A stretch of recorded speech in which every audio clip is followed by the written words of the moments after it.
तो यहाँ पे भाई कभी भी कुछ भी हो ना, सारा ऑर्डर मेरे से ही लगता है। मतलब मुझे ऐसा नहीं लगता कि अगर मैं घर में नहीं रहूँ तो क्या होगा ना।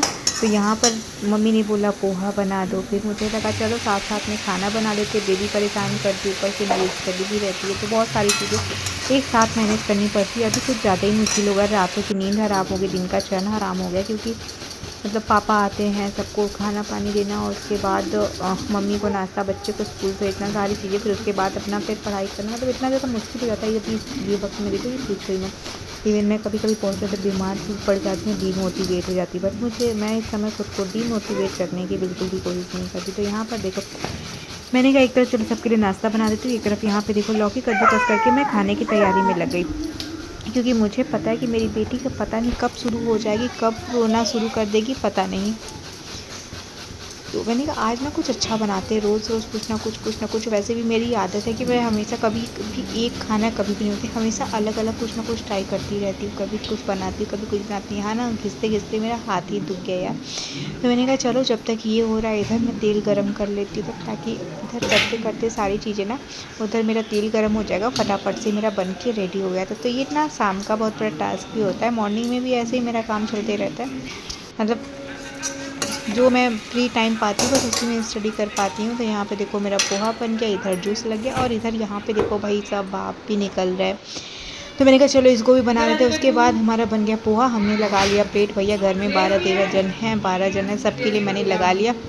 मैंने बोला बेटू को दे दो। शुभ है ना मेरा बड़ा बच्चा, बहुत ज़्यादा हेल्प करता है। वो बहुत बड़ा तो नहीं है, लेकिन इवन वो जितना बड़ा है ना मेरी उससे ज़्यादा हेल्प करता है। तो वही कहते हैं ना, हमेशा अपने ही अपने होते हैं। आप किसी के लिए कितना भी कुछ भी कर दो ना, वो मायने नहीं रखता, वो आपको एक समय बाद पता चलता है नहीं ये नहीं है अपने यार, इनके लिए फिर कितना भी कर दो, लेकिन अपने बच्चे अपने ही बच्चे होते। तो यहाँ पे शुभ, अच्छा शुभ की एक आदत बहुत अच्छी है। बाकी बच्चे होते हैं ना उनको सिर्फ अपना दिखता है कि हमको खाना है, अपना खाना है, लेकिन शुभ है ना तो वो हमेशा पहले सबको खिला करके तभी खाता है। तो यहाँ पर देखो सबको मैंने निकाल दिया, वो सबको दे करके आया है, फिर उसके बाद खुद दूसरा भी सबको ले करके जाएगा, फिर उसके बाद बोलेगा मम्मा मुझे दे दो ना। तो जब सबको बांट करके आया फिर वो बोला मम्मा मुझे दे दो। तो वो सेम मेरे जैसे ही है कि मेरी भी आदत है, मैं सबको एक साथ निकाल करके देती हूँ। कभी कभी मैं नहीं भी देती हूँ, ऐसा नहीं मुझे बहुत अच्छा बनने का वो नहीं है, नहीं भी देती हूँ मैं।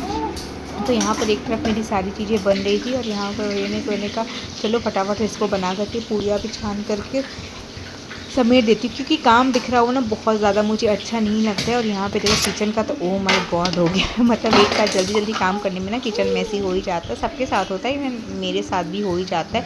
मोस्टली मेरे साथ बहुत कम ये चीज़ें होती कि मेरी किचन इतनी ज़्यादा मैसी रहती है, लेकिन आज कई सारी चीज़ें हमने एक साथ कर दी, सो इस वजह से हो गया। तो यहाँ पर ये देखो मैंने कहा चलो तब तक जब तक वो होगा तब तक मैं पूड़ियाँ भी बेल करके रख लेती हूँ, फटाफट से छान करके हटा दूँगी, क्योंकि भैया का रहता है छोटे वाले भाई साहब, वो 6:30 बजे 7 बजे तक खाना खा लेते हैं। तो आज तो मेरा मोस्टली 6:30 बजे तक खाना बन भी गया था। इधर ये देखो कोफ्ता बन करके हो चुका है रेडी, और मेरा पूरा अभी दिखाती हूँ आपको कितना सारा काम बिखर गया है यार, पूछो ही मत।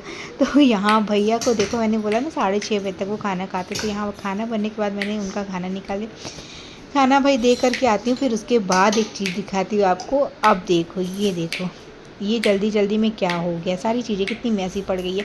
तो अब ये काम मैं हमेशा अपने मम्मी को या फिर बहनों को कॉल करके तब आराम से करती हूँ।